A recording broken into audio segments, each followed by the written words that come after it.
Today, we will speak about the matter of dukkha and the cause of dukkha according to Buddhist principles.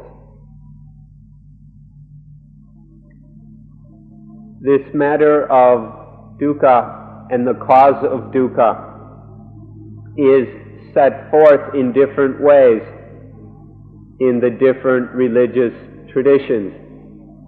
Each religion proclaims these things and describes them in their own way. In religions which are creationist, which believe in a creator God, dukkha comes from God. In religions which are evolutionist, then dukkha is seen to arise out of the law of nature.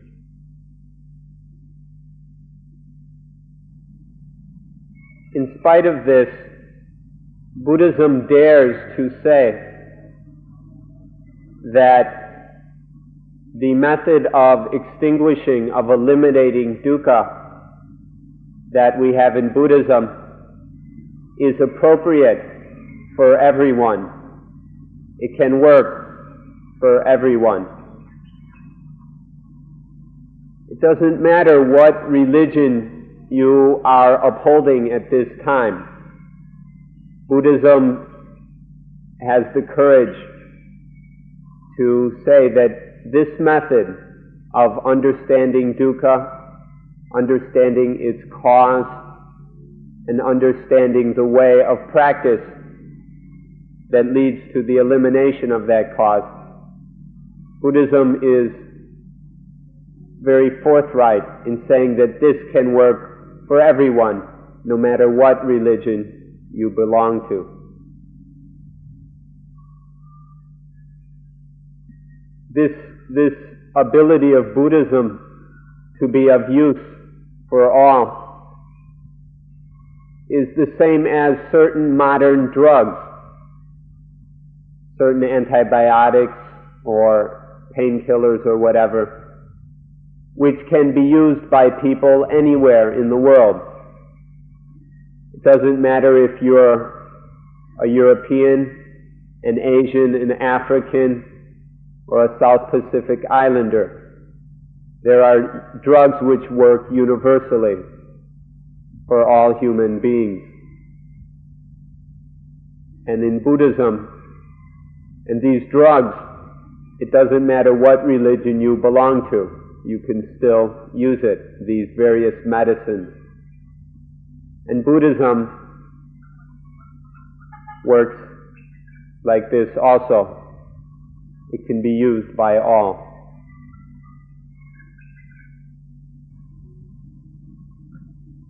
At this point, we'll begin to look into the matter of dukkha now. We'll talk about dukkha as it is understood in Buddhism. We'll give the Buddhist explanations and descriptions of dukkha, of suffering, of pain, of sorrow. And then you can compare this Buddhist understanding with your own understanding. You can reflect upon this and see how your understanding of dukkha, of suffering, differs from the Buddhist understanding. Dukkha, when we look at it, has the characteristic of being painful, oppressive. It afflicts. It is something very difficult to endure, and for this reason is very ugly and terrifying. There are certain manifestations of suffering, of dukkha, and these can be described as sorrow, despair, pain, grief, and lamentation. If you understand what is meant by these words, if you have enough experience, direct or indirect, of what is meant by these words, then you will understand what is meant by the manifestations or characteristics of dukkha. In life, or our lives, our bodies are subject to various changes which give rise to aging. The body gets older, begins to decay. There is illness and disease, and eventually death. All of these manifestations of change give rise to dukkha. They are in themselves painful and sorrowful.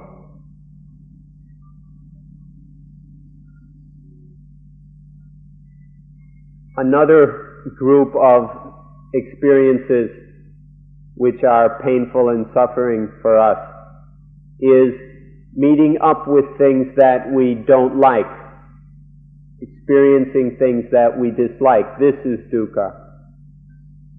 Being separated from the things we love and desire, being separated from that which is special to us. This is also painful.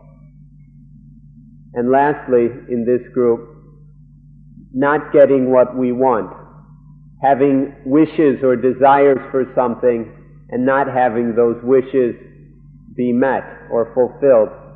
This is also dukkha. All these various conditions or manifestations of dukkha which we have just mentioned can be summarized, can be condensed into one thing. We can say that all of these have the essential meaning of being attachment to something or of anything as I or mine. Because of egoistic attachment to things, taking them to be I or mine and clinging to them in that way, there will arise one of these various manifestations of dukkha. Attachment, clinging and grasping is the source of dukkha. When attachment arises, dukkha will follow. So what we'll do now is we'll examine how each one of these various manifestations arises from attachment.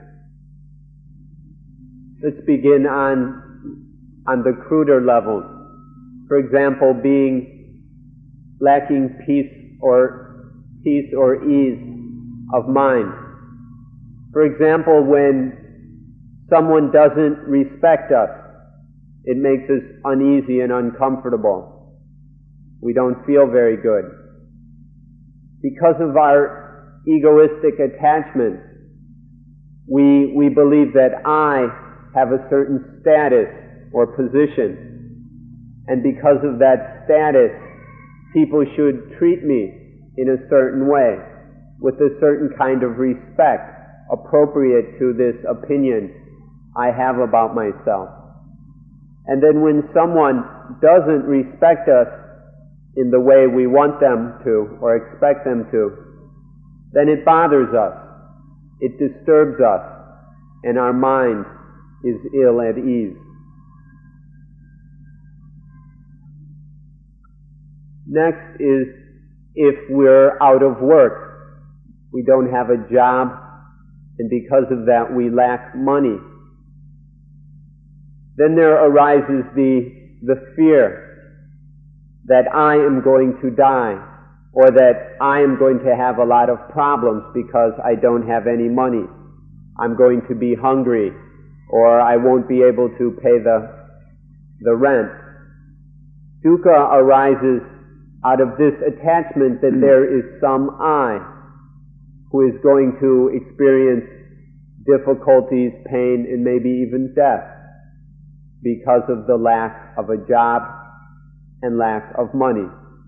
Because the mind believing in some sort of ego, some entity which I am, then it gets caught up in all this fear regarding this I and what might happen to it, which is completely unnecessary. It's possible just to go out and find a job without worrying about it, without there being any suffering. Merely find a job, find a way to earn some money. This can be done without any worry or despair, and then there will be no suffering arising out of it. Or we might lose something that belongs to us. Or there could be some sort of accident and our property is destroyed. Or maybe a natural disaster, a flood, or an avalanche, or a tornado, or a hurricane or something washes away our home, maybe kills some of our friends and loved ones. All of these various accidents or natural catastrophes are suffering only because there is the belief in an I who is losing something, who is being separated from what it wants. But if there was no I, without this attachment, then there would not have to be any suffering in spite of very serious calamities. If one loses something, then just do whatever has to be done to replace it. If the house is destroyed, just build a new one. There's no point in suffering about it. Or when we don't have it, when there's no one who loves us, this can be great suffering, great pain for us. Or when there are people, when someone who does love us dies, or someone who we love dies, and then there is great pain, there is a lot of dukkha for us when these things happen. But they must happen inevitably. And the problem is not that these things happen, but that there is this belief within the mind, this way of looking at things that sees an ego, an I, a self. This is me. And then it has possessive attitudes towards others as the one I love or the person who loves me. And merely because of this attachment to things as I and mine, does suffering arise. All the various kinds of pain, sorrow, fear, and suffering which we experience, all of them arise because of attachment, because of clinging to things as I and mine. There's no exception. Really, attachment is a defilement. The Pali word for this, or the Buddha's word, is kilesa, which means something filthy, something dirty, which makes the mind dirty. Attachment is a defilement. It arises from ignorance, from not understanding things the way they are. The way defilements are, they're a kind of wanting. Sometimes it's a wanting to get something, or it can be wanting to destroy something, or wanting to not know what's happening, to be blind to the situation. These various kinds of wanting can never truly be satisfied. They can never truly be responded to. What they actually want is some kind of self or I that has control of the situation to get what it wants, or to destroy, or to not have to pay attention to what's happening. But there's no such thing as an I, as an ego, as a self. And so these defilements dirty the mind, but can never be responded to, and so they cause dukkha.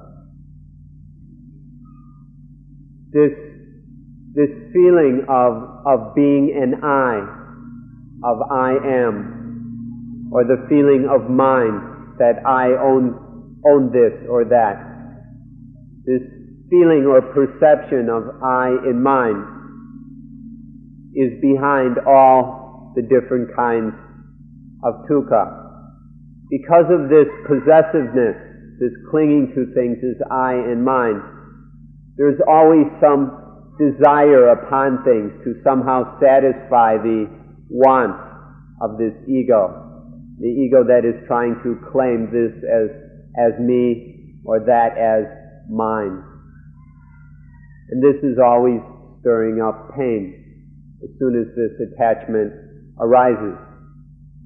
So we need to watch this clinging to things as I and mine. It's there all the time. It's constantly coming up.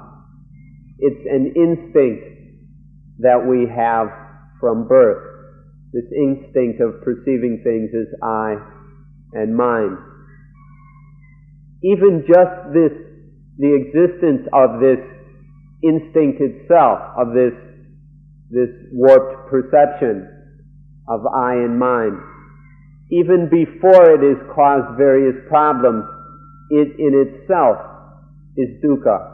Just the mere thought that of I or mine disturbs the mind and makes it difficult, for example. So just this, the I in mind, this feeling, this instinct that's with us constantly, this is the source of all dukkha.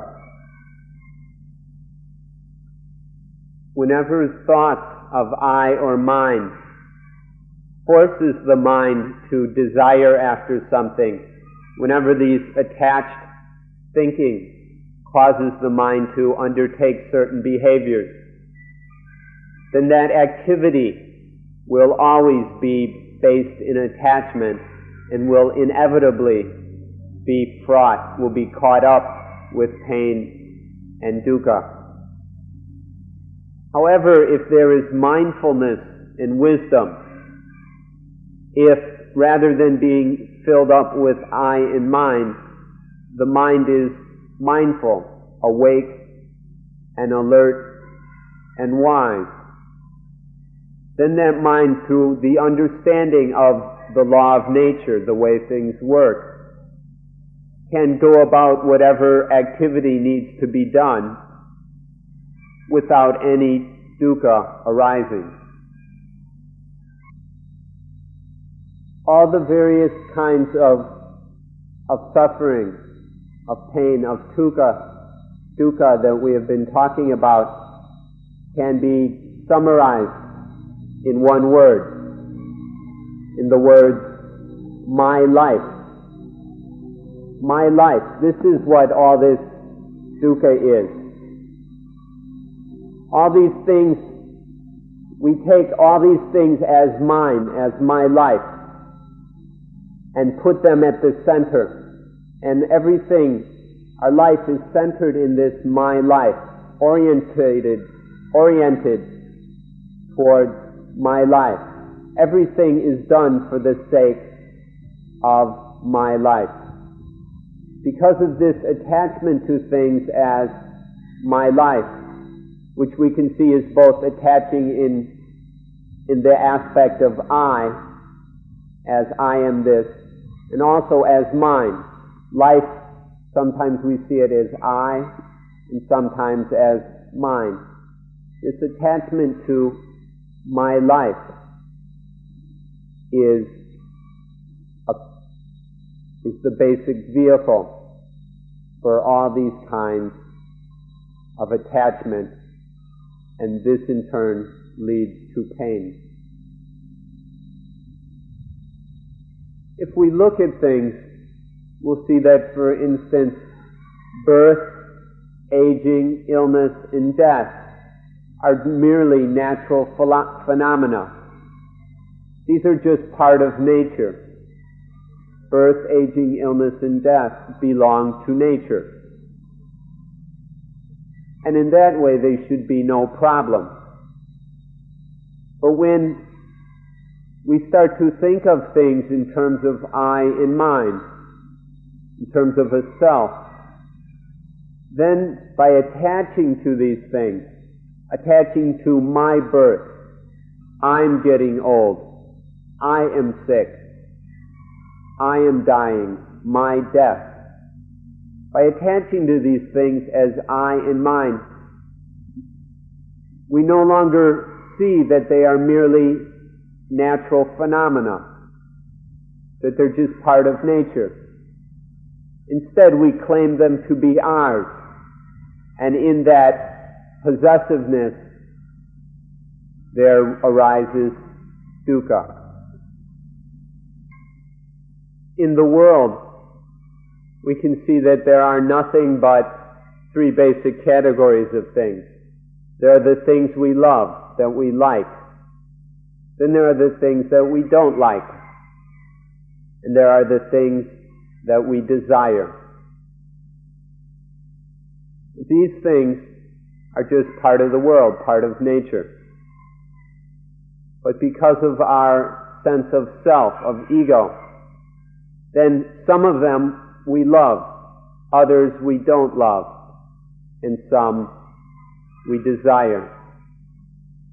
And then when these things change or don't satisfy us in some way, then dukkha is caused.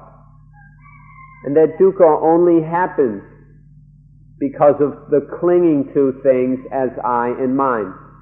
Without attachment to anything as I and mine, there's no way that any dukkha could arise out of that thing. And so this is why the Buddha said that all dukkha comes from attachment to things as I and mine. This is a fundamental principle of Buddhism, that all dukkha is rooted in attachment. The various manifestations, symptoms, and conditions of suffering, of dukkha, the tens, dozens, hundreds, even thousands of them, you can compile lists as long as you like. No matter how long your list, each of those manifestations of dukkha arises from attaching as I and mine. All dukkha comes from this clinging and grasping at things as I and mine. This is the fundamental understanding of dukkha. If you've understood what we've been saying, then you will understand dukkha and its source as is explained in Buddhism. So finally, each of you must understand that dukkha comes from not understanding this matter of dukkha. Because of ignorance as to this business about dukkha, then dukkha arises. There is a natural principle in law which governs this whole business of dukkha. But if this is not understood, then we will blunder into suffering over and over again. Dukkha does not happen because of some god, or because of angels or spirits. It's not a matter of fake fortune or luck. Suffering and pain are not caused by anything external. There are no outside things causing this problem. The source of all this is within. The problem, the cause of dukkha, is internal. With this problem of attachment. And attachment only happens because there is ignorance about the law of nature, which explains how dukkha arises and how we can live free of it.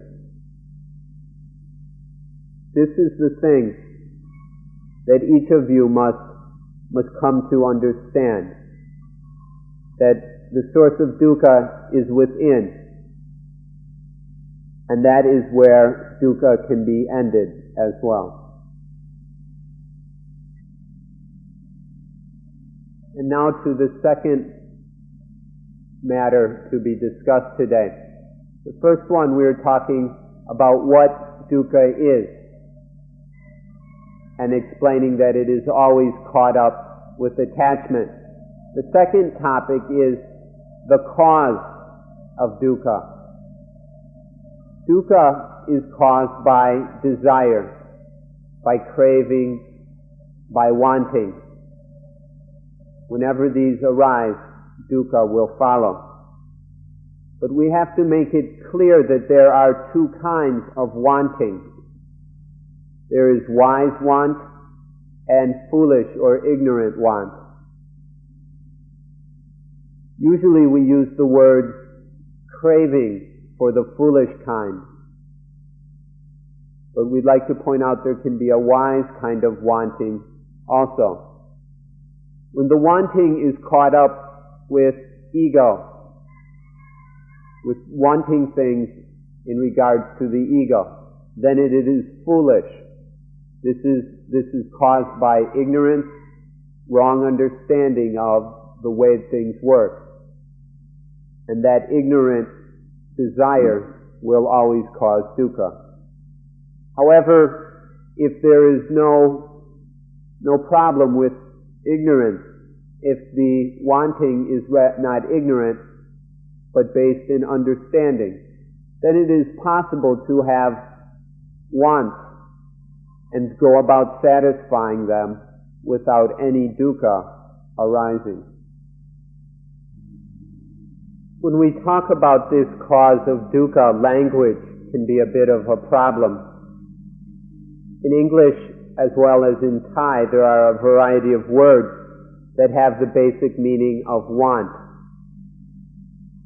In the language the Buddha used, there were two different words, and he used the word tanha to be the thing which causes dukkha. Tanha we usually translate as craving or desire. But remember that this word tanha is always ignorant. It's an ignorant kind of craving or desire. Let's use the word want or wanting as a neutral word.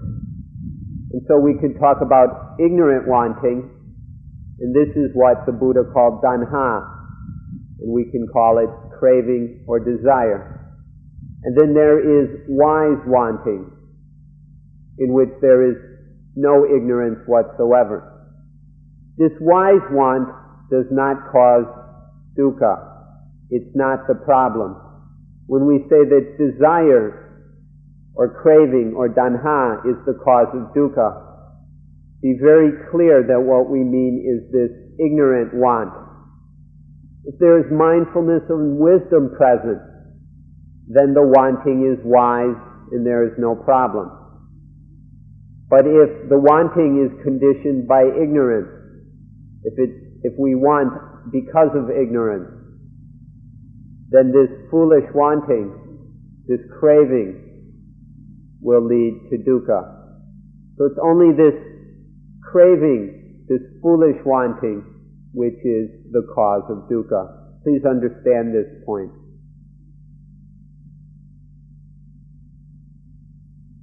If we observe within ourselves, in our own lives, as we live them, we'll see that whenever this ignorant craving arises, whenever this foolish wanting arises, that dukkha, pain, suffering, dissatisfaction, frustration, some kind of sorrowful state of mind immediately arises.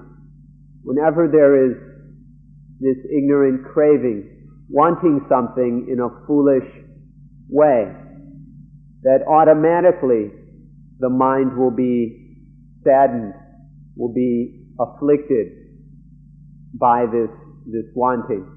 This is something you can verify very easily for yourself. However, if the wanting is wise, if our want is not ignorant, but is based in the understanding that what we need to do is to eliminate dukkha. What we need to do is free the mind of defilement. If this is the desire, if it is a wise desire like this, then dukkha does not follow. There's no pain, there's no mental suffering arising when the want is a wise one, when it's perceived as that which needs to be done. But as soon as we have ignorant want, the mind is afflicted by that. This you can study within yourself. Just keep watching and see how the mind works, and you'll learn and verify this in your own experience. Now, whenever ignorant wanting, which we're calling craving or desire, whenever there is ignorant wanting arising, and then it grows and there's more and more of it, then it leads to the feeling that there is an I that desires. The duration, the sustaining of this desire of craving, which comes from ignorance, leads to the thought or the feeling or the idea that there is an I who wants. And when there is the I, the ego, there must be dukkha. If you see this, if you watch it as it happens, begin to contemplate this within your own experience, you'll see that this I, this sense of a separate entity which I am, is merely an illusion. It doesn't exist by itself. It only arises, it's only born. You are born, the I is born because of desire. And desire comes from ignorance. So this attachment, the birth of the I, comes from ignorance. It's not really something that truly exists. It's merely an illusion. As soon as there is this illusion, there must be dukkha. And so it's very important to understand how this operates, to see how this process leads to the birth of the I. Because if we see this and understand it, it's possible to get out of it so that we're no longer subjecting ourselves to all this pain. All this dukkha becomes a very heavy burden for the mind. It turns life into a heavy weight which must be carried around. And so by this attachment, we make life into a burden. And if you're tired of having a life which is burdensome, then investigate this matter. It's possible that as you're listening now, there is no sense or no feeling or thought of I within the mind. And then there is no dukkha. But as soon as the thought of I arises, be aware, observe that dukkha arises also. Let's look even more deeply into this matter. Then we'll see that the thought or idea of an I, of myself, of ego body, that this doesn't exist constantly. It comes and goes. It arises temporarily and passes away, and then it arises again. The sense of self, the I am, arises because of ignorant craving. Please be very careful. It's only ignorant want, desire, craving, which brings about the birth of ego. As soon as there's this ego, there is dukkha. But the thing to see that each time the I, the ego, is born, it's been produced by ignorant desire. It doesn't exist by itself. It's a product of ignorant desire. Every time there's ignorant desire, there's a new ego born. And then it passes away. And then there's more ignorant desire, and the ego is born again. So it's something that does not exist continuously. It doesn't have any inherent existence. It's merely a temporary product of ignorant desire. If you see this, you'll see that this ego is not something real. It's merely an illusion. And if it doesn't exist continually, but only temporarily, then it is completely possible to get rid of this thing, to pull it out and throw it away, so that we no longer have to be afflicted by this ignorant sense of I, me, and myself. Now, whenever ignorant craving brews up the self, the ego, then there inevitably follows egoism. Whenever there is ego, there is egoism. There is both the I and the mind. This egoism, or selfishness, self-centeredness, is something that we have to look at very, very closely, because we often don't see what a problem it is.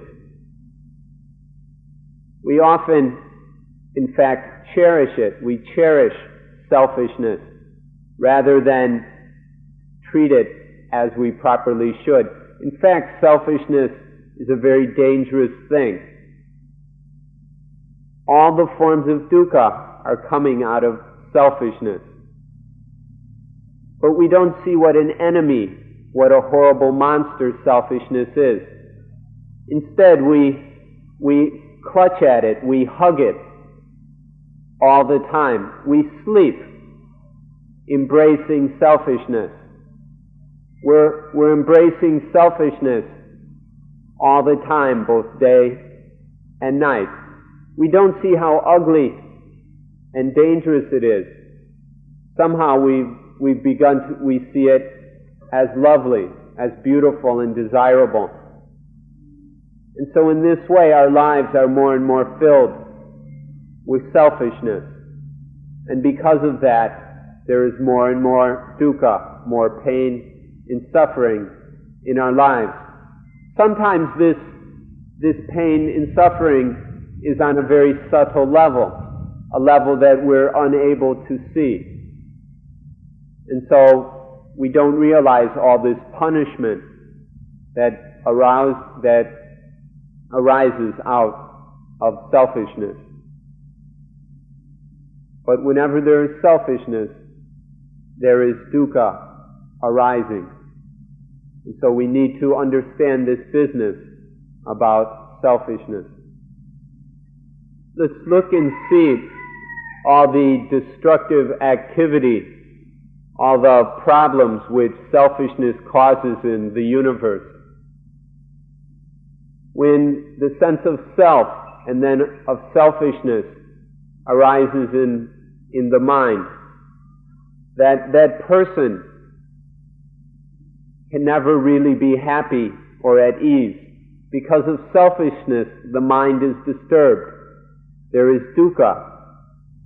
And then that individual, that selfish mind, wants to get free of that dukkha.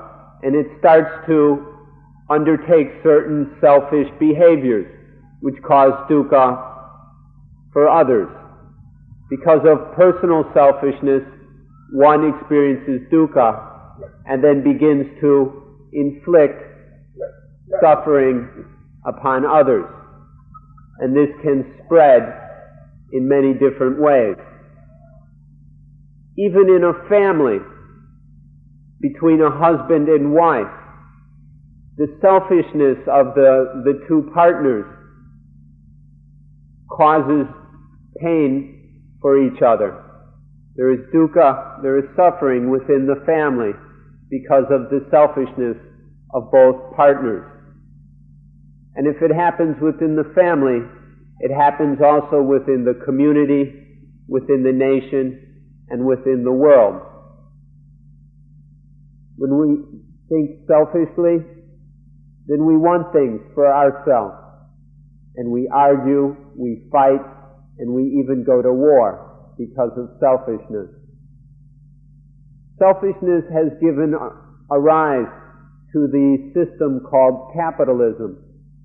In capitalism, we have an extreme form of selfishness.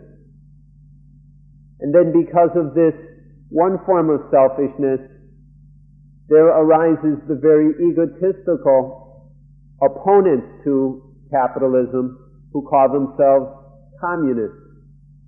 The communists are very selfish in their opposition and resistance to capitalism. And so these two forms or aspects of selfishness grow and confront each other. And this selfishness leads to the building and accumulation of all kinds of weapons and armies. There are conflicts using indirectly and directly in the stockpiling of great weapons, bringing great destruction, pain, and suffering to this world. And it doesn't just happen on earth.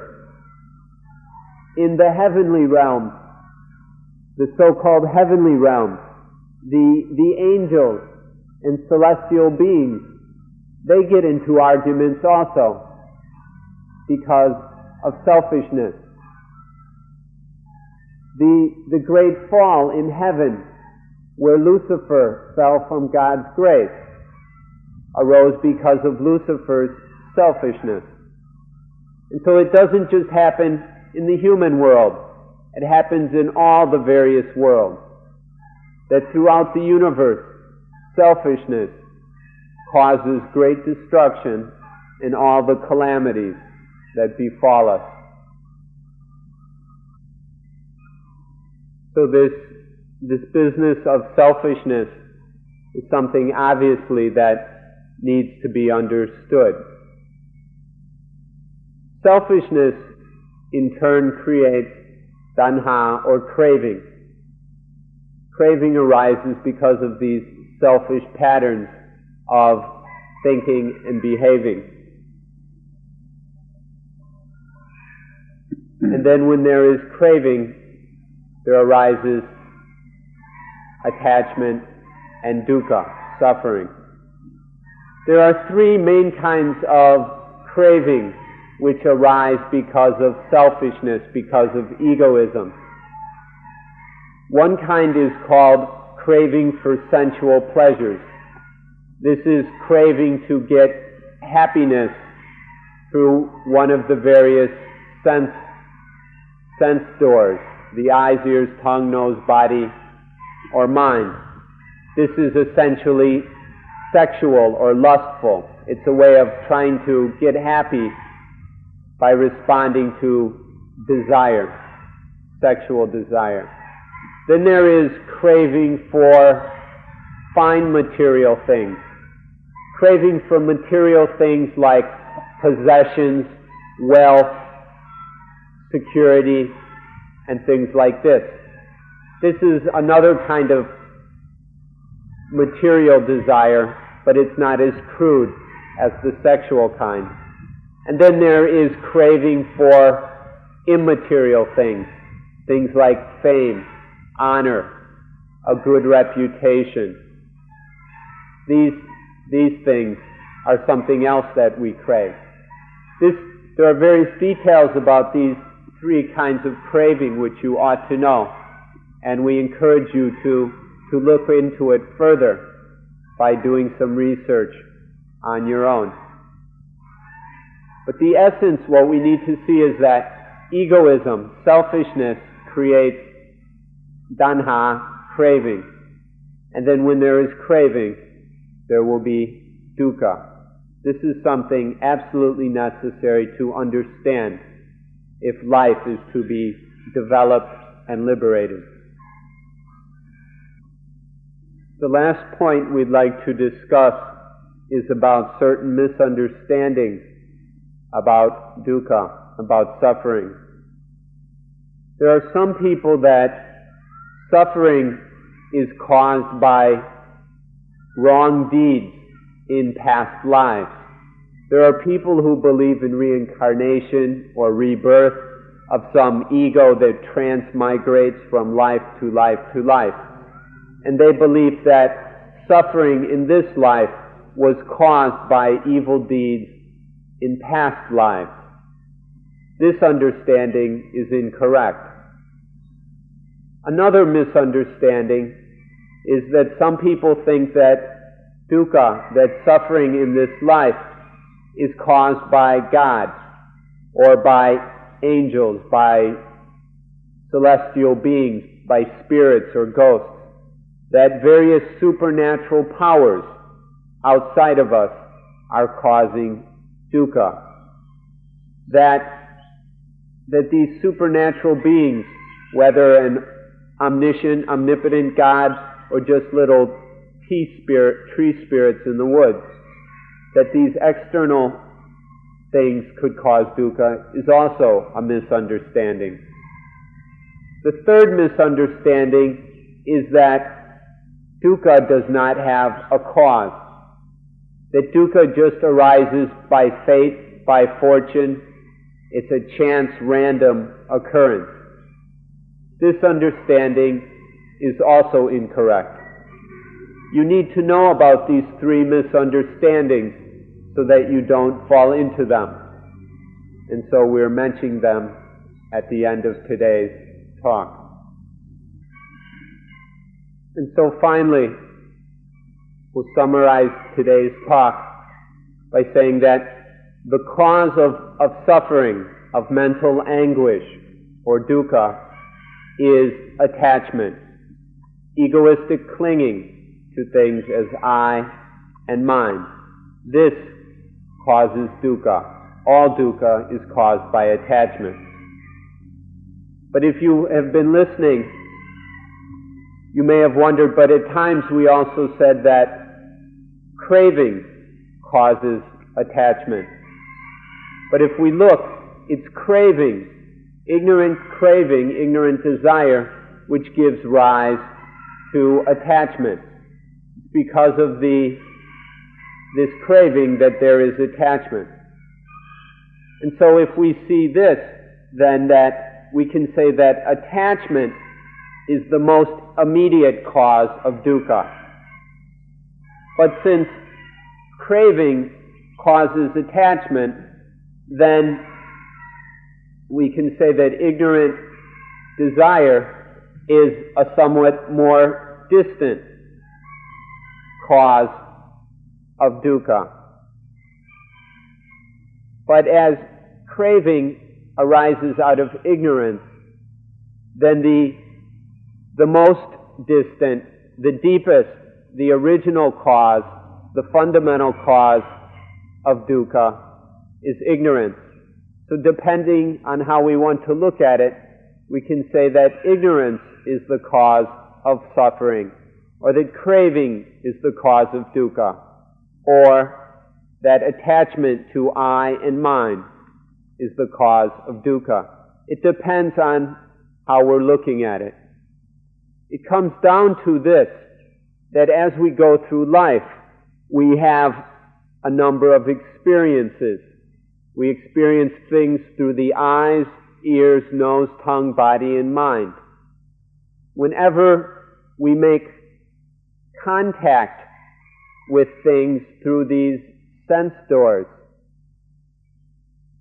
If that contact is ignorant, if the mind is not wise at that moment of contacting a sight, a sound, a smell, a taste, a touch, or a thought, when there is this experience, if wisdom is lacking, then there is ignorance, wrong understanding, and then there arises craving and attachment and dukkha.